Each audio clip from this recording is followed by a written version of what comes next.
வணக்கம். இன்றைக்கி என்ன சமையல் பார்க்கலாம் வாங்க. சூப்பரான சுவையான மட்டன் பிரியாணி ரொம்ப அருமையாக ஜம்முன்னு செய்து தரேங்க. இதை செய்முறை விளக்கம் வீடியோவாக போட்டிருக்கேன், ஃபுல் வீடியோவாக. விருப்பம் இருக்கிறவ போய் பாருங்கள். இது பாருங்க, ரொம்ப அருமையாக வந்திருக்கு மட்டன் பிரியாணி. அரை கிலோ மட்டனுக்கு அரை கிலோ அரிசி சூப்பராக ஜம்முன்னு இருக்குங்க.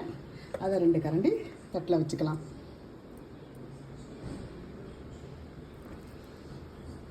கூடவே கொஞ்சம் வச்சுக்கிறேன்.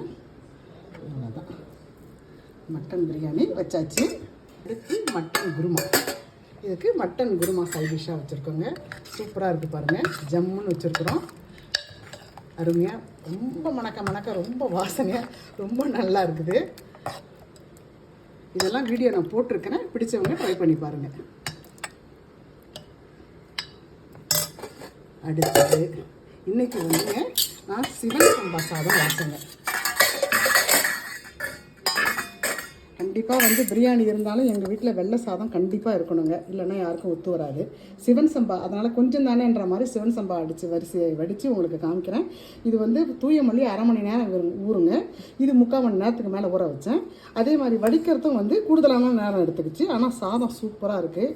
ஒரு குழந்தை கேட்டிருந்தா தூய மல்லி அரிசி எப்படி கண்டுபிடிக்கிறது, ஏதாவது வாசனை வருமானு. அதெல்லாம் ஒரு வாசனையும் வராதுமா. அது வேக நாழி எடுத்துக்கும்.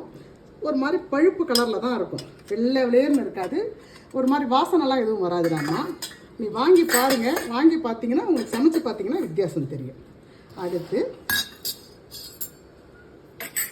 எப்பயும் போல் மிளகு ரசம். இந்த மிளகு ரசம் இல்லைன்னா இந்த பிரியாணிக்கு சரியே வராதுங்க. அதில் ஒரு 2 கரண்டி சேர்த்துக்கலாம். சூப்பராக இருக்குது பாருங்கள், மணக்க மிளகு ரசம். அதில் ஒரு 2 கரண்டி சேர்த்தாச்சு. அடுத்து இந்த பிரியாணிக்கு சைட் டிஷ் ரைத்தா. இந்த ரைத்தா செய்முறையும் நான் சொல்லியிருக்கிறேன் உங்ககிட்ட. வெங்காயத்தை நல்லா கட் பண்ணிவிட்டு உப்பு போட்டு கழுவிடணும். முதல்ல கழுவி வடிகட்டிட்டு இந்த தயிரையும் வடிகட்டி சேர்த்தோமா நீத்து போகாத இருக்குங்க.